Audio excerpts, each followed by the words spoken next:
you're in an unusual position, I think, because you've got deep involvement, business, finance, and you've seen government at first hand. And I think, you gave us a really good idea of how actually there's no one hit here. There's a lot of things that are needed. But in terms of the help that each of business, finance, and government needs to take this agenda forward, and bearing in mind the different governance and decision-making structures, what do you think are the key barriers that need to be overcome to get better decision-making and better uptake of research and innovation in this area? Well, I mean, apart from saying it's very refreshing to hear Charles as an academic say he wasn't sure he deserved grants. That's brilliant, because I think that these are really quite difficult areas, actually. I mean, this isn't straightforward, and the main issue that I see from all the business and finance sort of piece, maybe more so than government, is the inability to find actionable tools and measurement. And if I had to come up with one thing, it's measurement and metrics is probably the hardest thing, because going back to the biodiversity discussion, is if you're talking about soil quality, that's great. If you're talking about wildlife, that's another piece.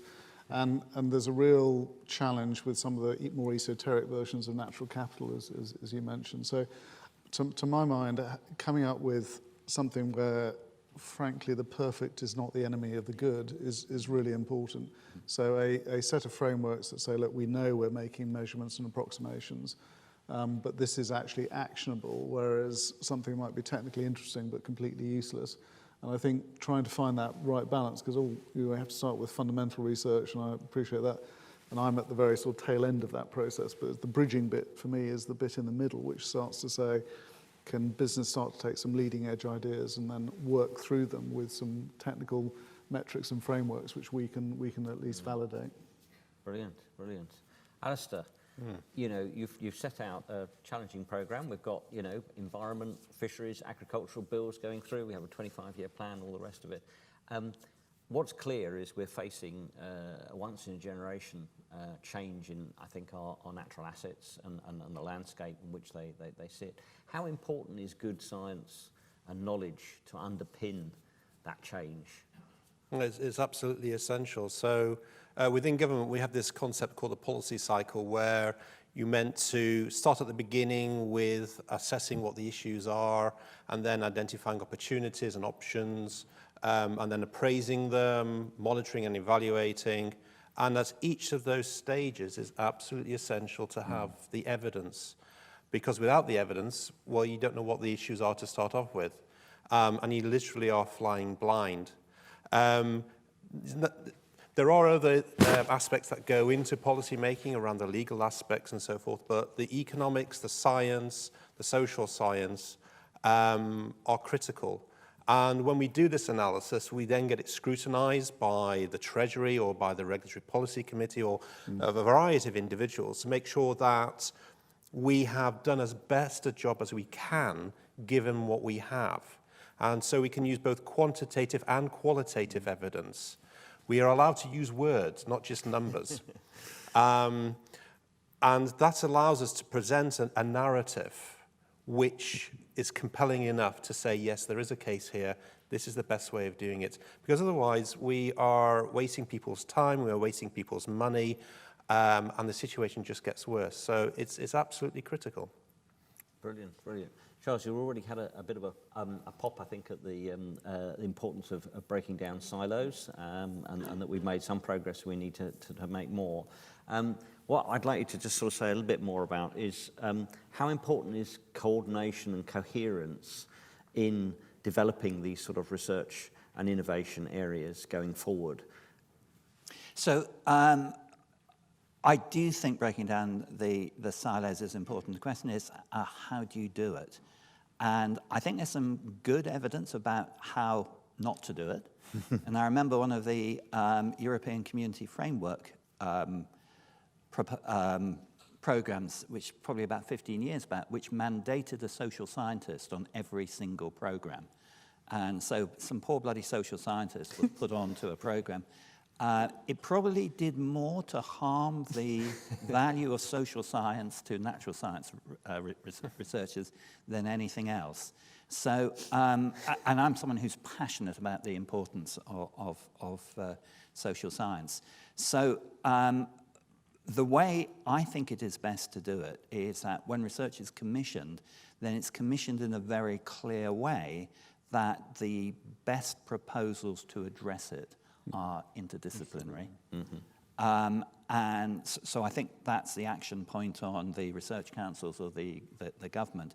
I think the action point for our community is to make certain that the social scientist who interacts with the natural science or vice versa is not penalised in his or her career structure, which I think can happen at the moment.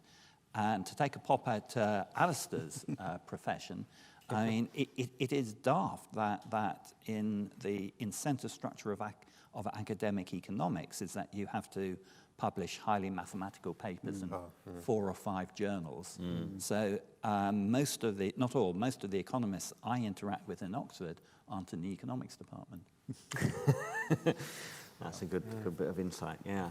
Okay, now we're going to open it up to the floor.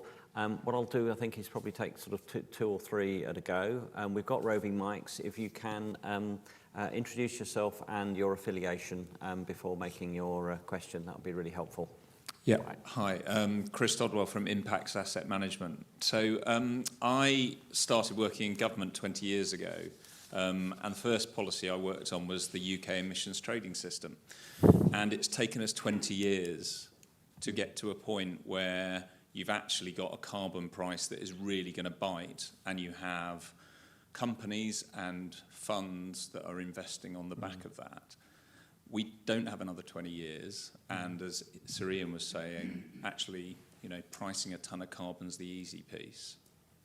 So I'd just like to hear from the panel, where do you see things being closest to valuing nature research, actually really the rubber hitting the road and starting to influence business decisions? And how can we kind of have a little bit of confidence that we can push this forward with the urgency that we need to in order to address this? I completely understand the point about needing the evidence base, but we need some way of speeding this policy process up. So how can we have some confidence that that will go forward? Thank you. Brilliant question, brilliant question. We'll take one more, which will give a little bit of thinking time. Hello, my name's Dr. Colin Bowe. I'm Senior Lecturer in Environmental Science at Liverpool John Moores University. But I'm also now chairing the Liverpool City Region Natural Capital Working Group. So I guess my question's aimed at Alastair. So one of the things, obviously, we're trying to get the Liverpool City Region to do, the combined authorities and the local authorities, to think about natural capital and incorporate natural capital in their policies and in their actions. So I noticed that you talked about how Bays was also trying to drive that forward. So I'd be interested to know what mechanisms that Bays are using to do that and how they're interacting with government at that level.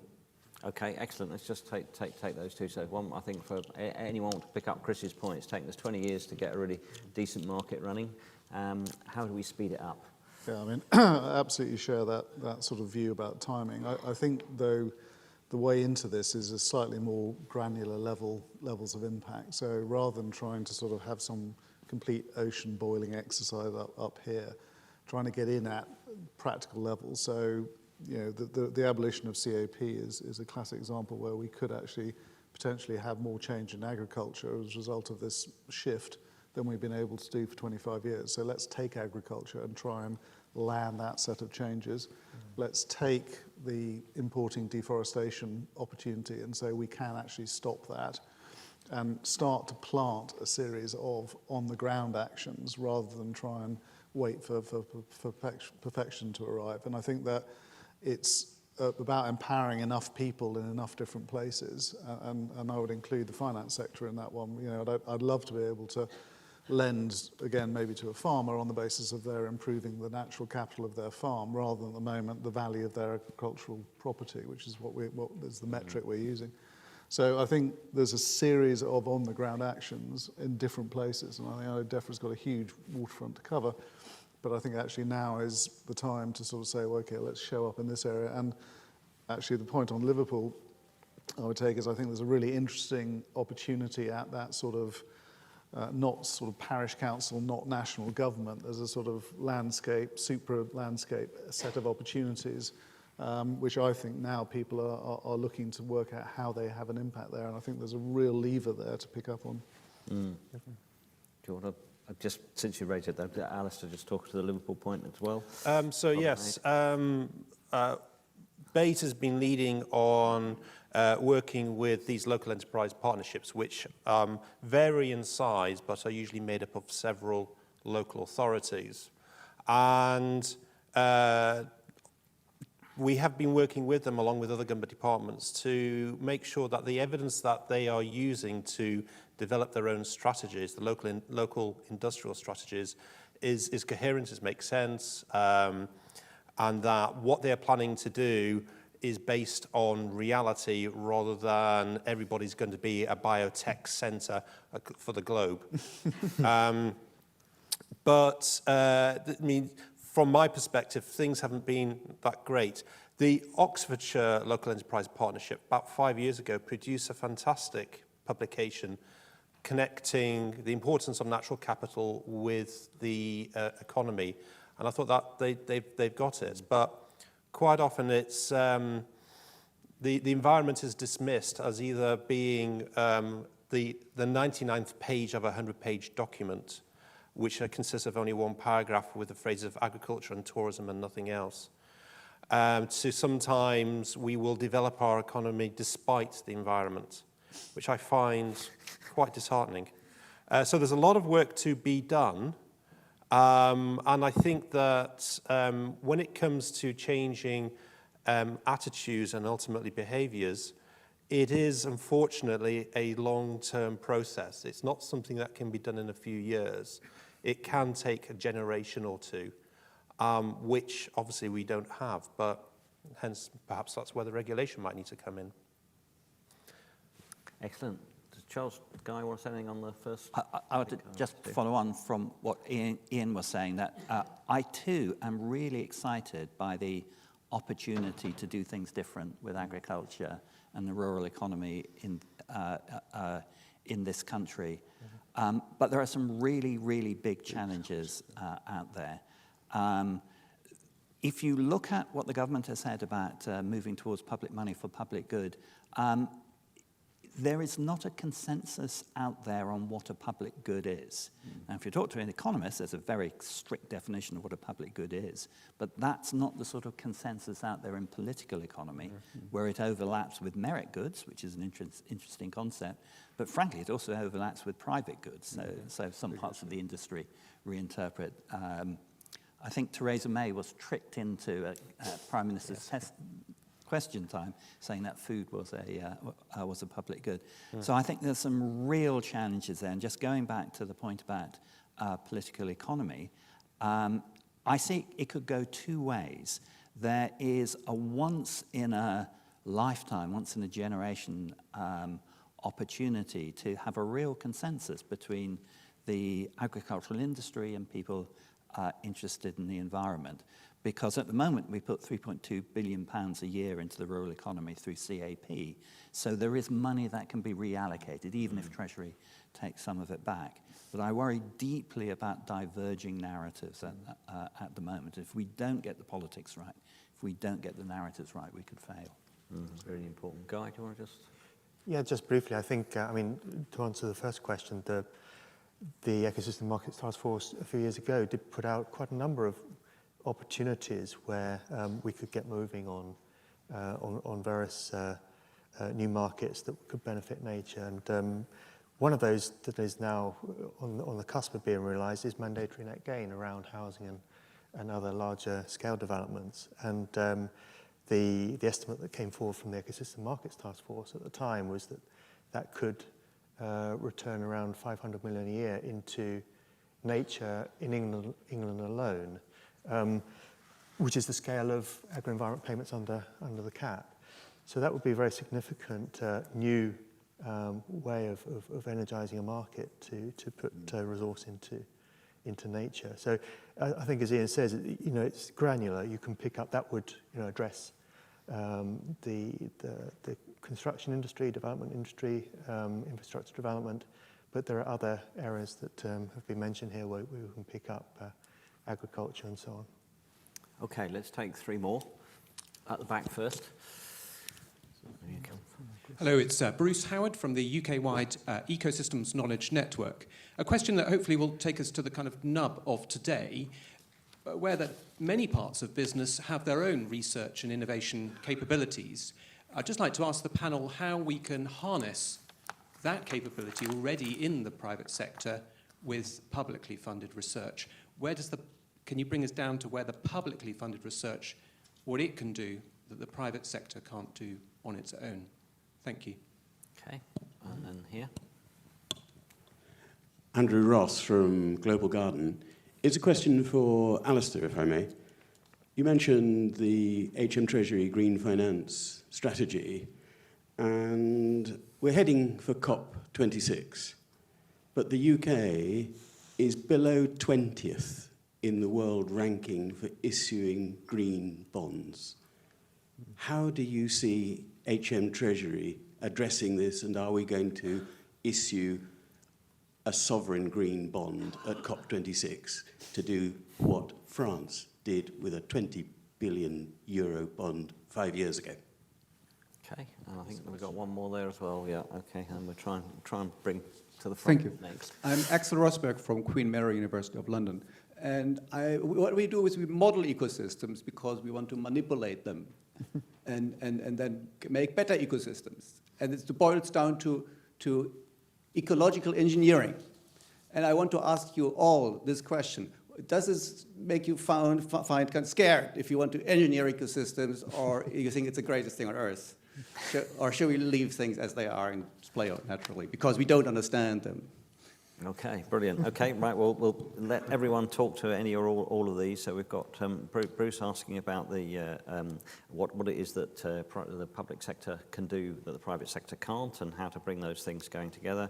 Andrew asking, I don't know, I think Alastair's in Alastair's gift, but anyone wants to talk about the fact that we're not a major player in the UK at the moment in terms of green bond issuances. And then lastly, is fiddling with our ecosystems really something that we should be doing given our state of knowledge? Anyone for those? Ian? Right, just on the green finance initiative, slightly involved with the COP26 on the edges of it. There will be, I'm pretty sure, a significant strand of green finance initiative in Glasgow, and it will be one of the areas where the UK can convene world action as opposed to make its own action necessarily. So it might not just be about us pushing out some green bonds. I'm pretty sure there will be a sort of broader theme, and Anne-Marie Thomas and others are working on that agenda. So I'm probably more optimistic we will say something. Whether or not it'll be as impressive as France, I don't know. And the point on ecosystems it was something we were very conscious of back in the day on the task force. So I think the issue is that we quite clearly are fiddling with our ecosystems anyway. So we better maybe understand the damage we're doing and fix the more obvious things that we can fix. But with the unintended consequences point that Charles has made is, you intervene on one part of an ecosystem and it's a dynamic system, so you probably set off something else. But I think simply accepting what we're doing with the current take, make, dispose model is not okay. So I think we have to try to find a better alternative. Well, Ian, as a banker, has answered the ecology question much better than I could. I completely agree. And I fear I'm going to address the finance question probably much worse than things. So what can the public sector do that the private sector can't? Well, the obvious thing is where there are market failures, and so that's where government should go in. There is a really lively debate about how far along the chain from fundamental science to market government should go. And those of you who've read books by people like Mariana Mazzucato at UCL will see just what a hot issue that there is. I think, and it came out in one of the roundtable discussions, that the ideas of pre-competitive spaces, which occur in a number of industries, but especially in the pharma sector, which are now well established, that there is a role here. If you look at the comparative statistics for industry investment in research in this country and our major OECD competitors, then we do less than our competitors. And so is there something about our industry that makes it economically rational to invest less? Or is there something about our economy that we're getting, in a sense, a market failure there?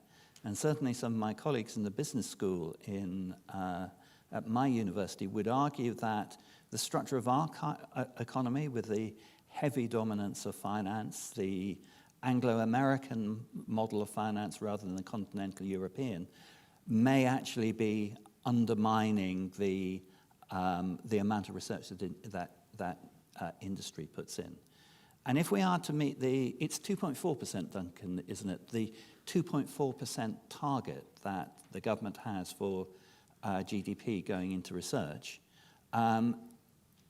it's probably going to be more of a challenge for the industry component of that, the private sector component of that, than the state component of that. So I think there's some really interesting things here which are perhaps not discussed enough.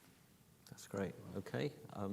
Yeah, so let's see. Well, Ian has probably answered the green finance question better than I could have done, and Charles has answered the market failure question on public-private finance R&D better than I could have done. But sort of to answer Bruce's question, or to contribute towards it, I like to think that it's not private or public R&D, but that there is a combination of the two, that there's a combined effort, and that one talks to the other, and it's coordinated, and comparative advantage is used when we move the research agenda forward. With regards to Andrew's question around green finance, about 10 years ago, I think I went to the first green bond finance conference in the city. And the numbers that were being mentioned then were eye-watering. There was about £50 billion just waiting for opportunities to be spent, and that these guys would not get out of bed for anything less than £100 million. And the projects that we think of, you'd be lucky to talk about hundreds of thousands of pounds, let alone millions. But I think probably one of the, I think, Ian, perhaps you mentioned it earlier on, why should the private sector get involved in this? I think it's because there's a lot of money potentially out there to tap into. And if the private sector or parts of the private sector start to take this on board, then they can start accessing these pots of money that otherwise would not be available to them. Now, moving on to COP26, who knows what's going to come out of that? I don't know.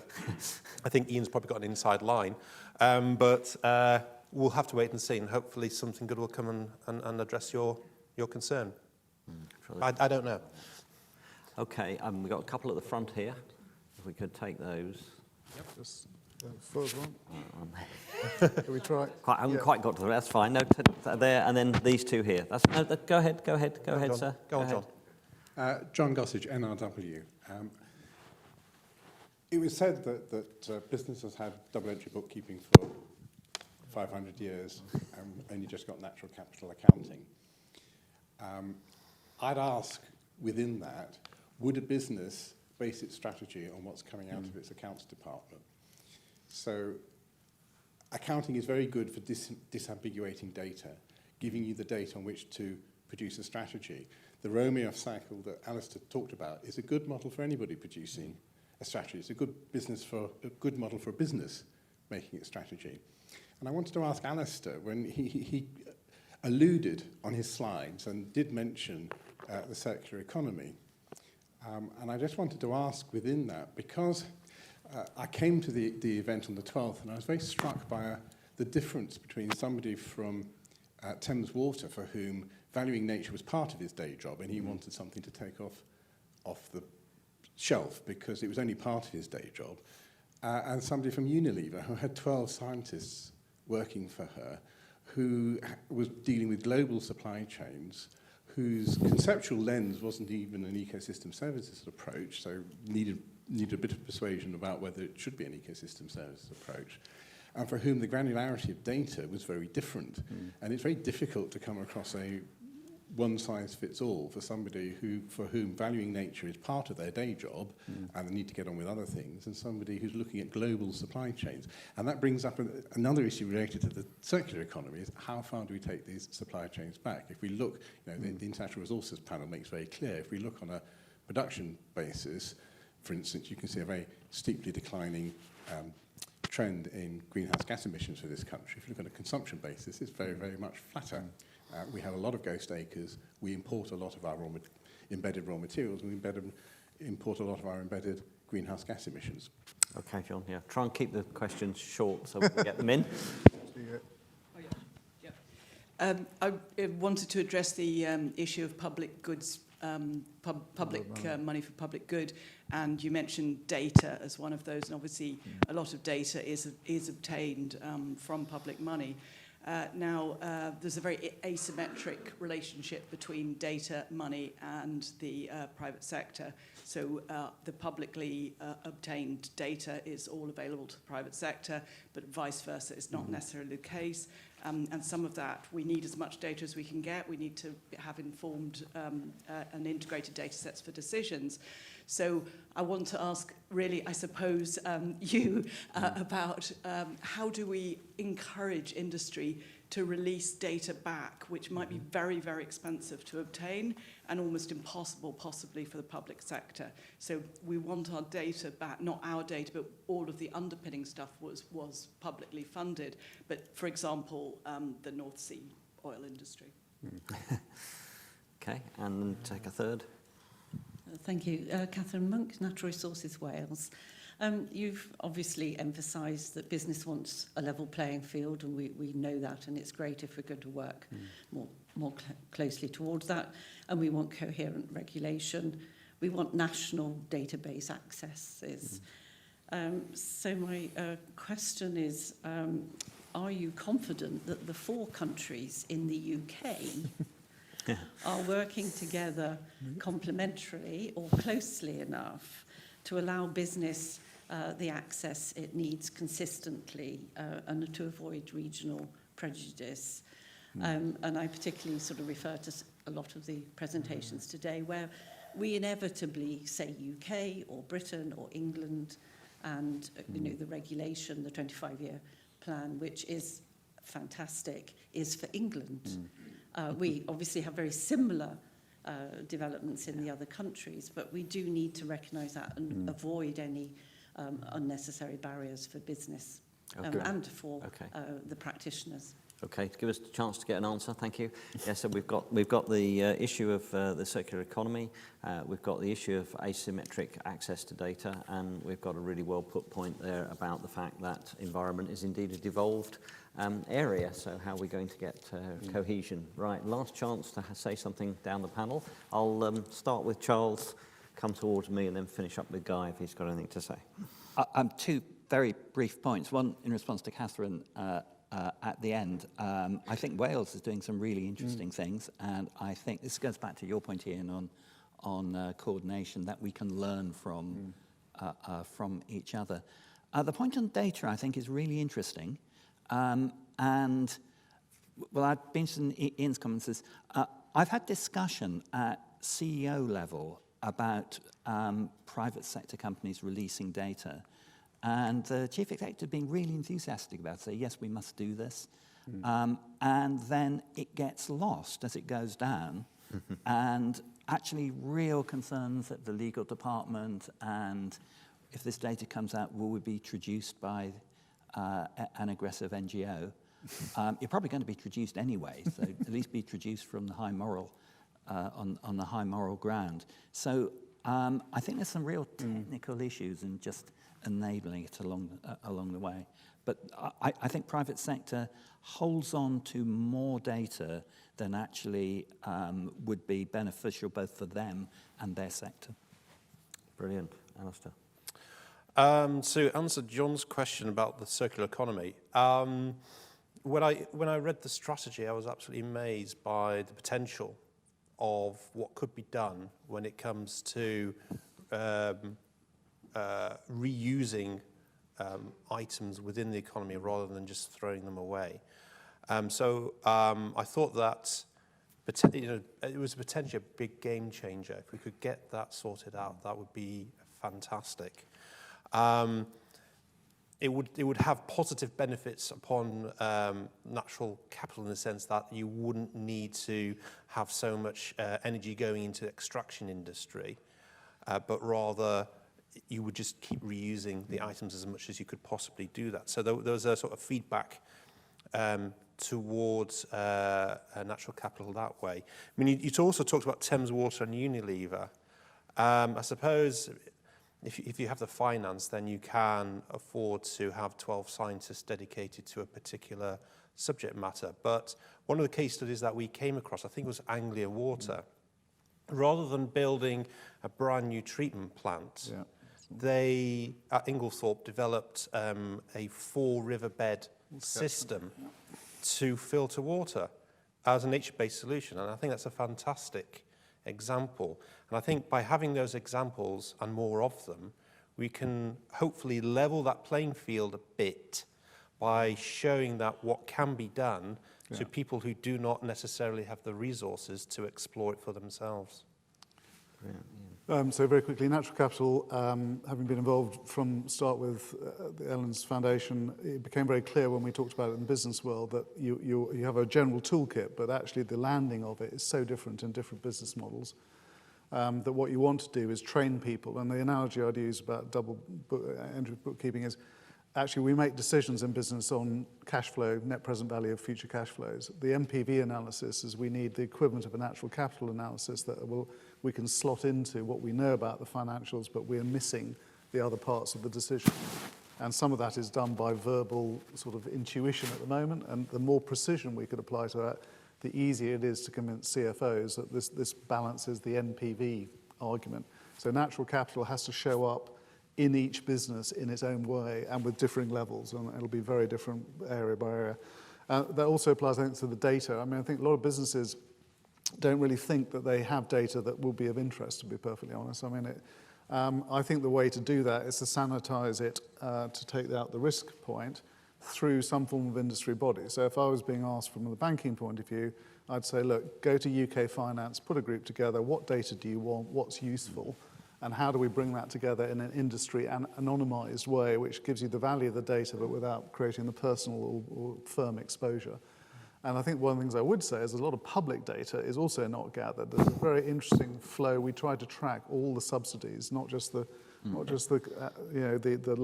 the water treatment subsidies, you name it, and into a location, a kilometre by kilometre, to work out what public money was already going into these areas. And suddenly everyone got very cold feet because it turned into a competitive game.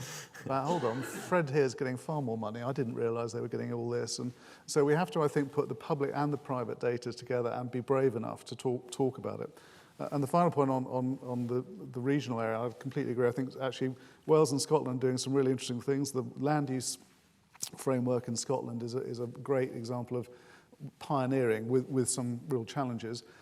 The worry I have is that we end up from a national implementation point of view with a real patchwork quilt. And so I would say, as far as possible, can we have a national framework with local application? Some of that is devolved and some of that might be, regional rather than sort of devolved nation. But I think as long as we've got a joined up bit of thinking at the principle level, you can have multiple levels of implementation. And hopefully lots of interesting experimentation. The last word from Guy. Yeah, I would just add, one of my previous hats was as Deputy Chair of Joint Nature Conservation Committee, and which of course is a UK body. It services central government, but also the devolved administrations. And an interesting model, I think, in the countries coming together to collaborate on evidence and data. And there are others like the CH, for example, which does that for various other aspects of natural assets. So I think building on that kind of model in terms of the evidence and data needs in ensuring that there is a shared provision across the UK is very valuable. Excellent. Well, so I'm sorry to those that we didn't get around to the questions, but keep up the dialogue. Coffee, tea at the back there, back here at 20 past. Before you go, can we just thank again our opening panel speakers?